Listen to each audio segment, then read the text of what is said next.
Hello to everyone. Thank you all for joining me at this time. All of the kings and queens, the chosen of the Most High God.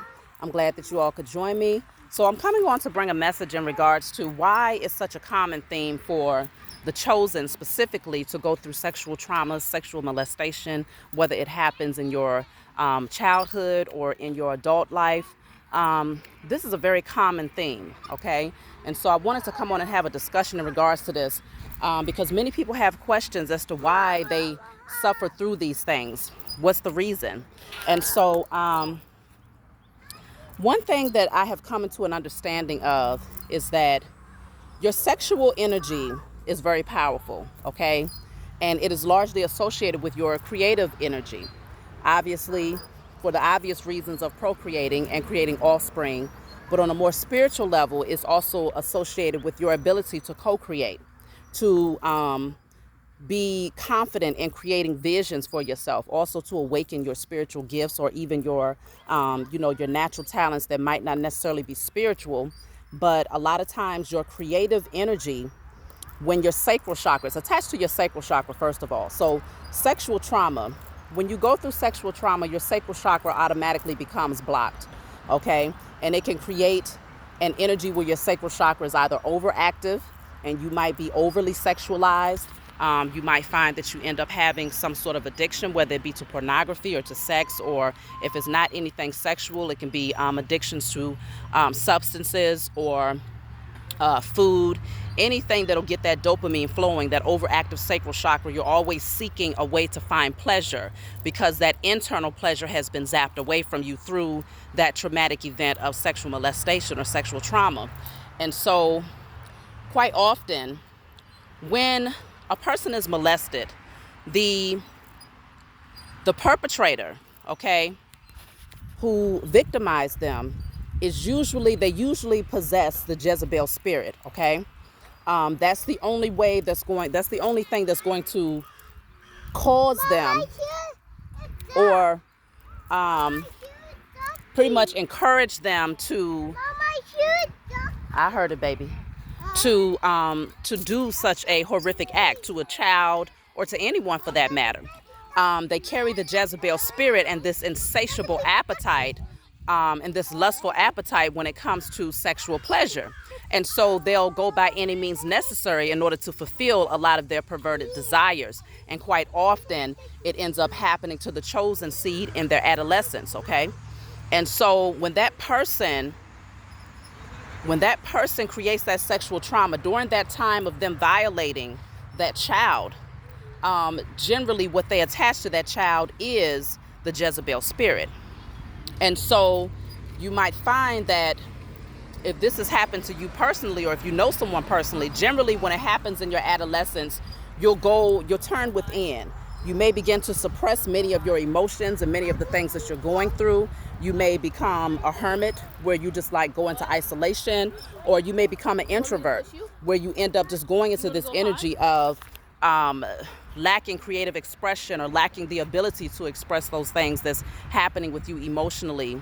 And so as you become older, what generally happens is you end up staying in that introverted energy, or you might overly express yourself to fulfill some sort of void. And that void is usually that sexual energy that was stolen from you, okay? So in the spiritual realm, when these people have that Jezebel spirit over them, that cord attachment that they have to the Jezebel spirit is directly attached to the beast of the current power structure, okay? There's a dark energy that they have been feeding for many generations, and they have needed, especially the energy of the chosen, in order to feed this beast. And this beast feeds off of lust. It feeds off of people's anger. It feeds off of people's insecurities. It feeds off of people's fear. And so one of the major strategies of the enemy over the chosen has been to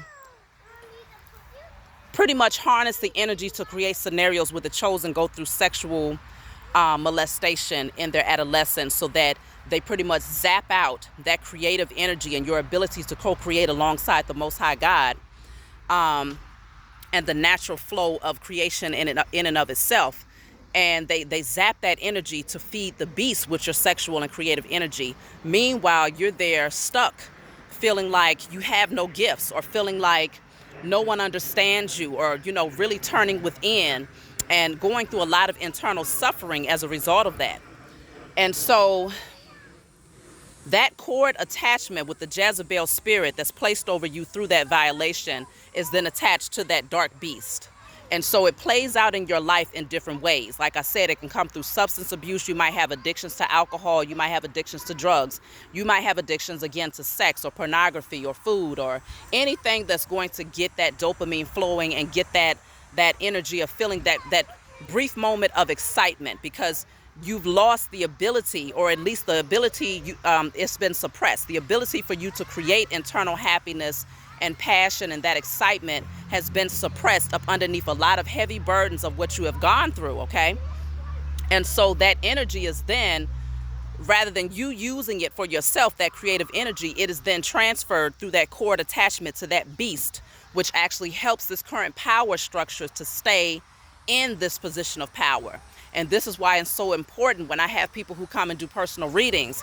If I pick up on an energy where the sacral chakra seems to be extremely blocked, one of the first questions that I ask is, have you been through any sexual trauma? Because a lot of times it's very easy for me to detect. And so when I see this, I always let people know that that cord attachment that person who violated you has created needs to be cut. And you also need to be very intentional about releasing yourself from the Jezebel spirit that was attached to you at the time of that traumatic event. And after you have done this, then you must become intentional about reclaiming your sexual and your creative energy. And so I do walk you through how to do this. If you want a private reading from me, you know you can always email me. I do charge for my private readings, but it's very important for the chosen seed to take back their creative energy so that you can then awaken your gifts, okay? And your gifts are going to be both spiritual gifts as well as those that, you know, those gifts that you just naturally have, whether you're an artist, a dancer, a writer, poet, whatever it is that you do, when you make things, your gifts will naturally reawaken, and that passion and that excitement for life will reawaken. But most importantly, your ability to imagine, to create a vision in your own mind and to bring it into fruition will also reawaken. That is the energy that the enemy did not want you to be able to tap into. Because once you recognize that you are the co-creator of your life and you reawaken your ability to visualize and to see things into fruition until it comes, you know, you see it in the spiritual realm, you create it in the spiritual realm, and you nurture it and you allow it to come into fruition in the natural, in the physical realm. This is what the enemy did not want you to awaken, because that's a very powerful gift as a co-creator. And so when you are violated as a child, one of the major things that's stripped from you at that time is your innocence, especially if it's a violation that takes away your virginity. Now, obviously, other violations where you're touched or, you know, where it was not as extreme of taking your virginity, it does not mean that it's any less impactful, okay? It still affects you in a large way. But when your actual sexual energy is taken, when it's taken in a way where your virginity is taken, then your creative energy has the potential to really be zapped from you. And especially, let's say, if the perpetrator is still alive, this person still would likely hold that dark energy, because more than likely they haven't done any work to heal from that. And so you have to wait. You still would have, so you would still likely have a cord attachment to that person that's carrying that dark energy if you have not done anything to sever that attachment.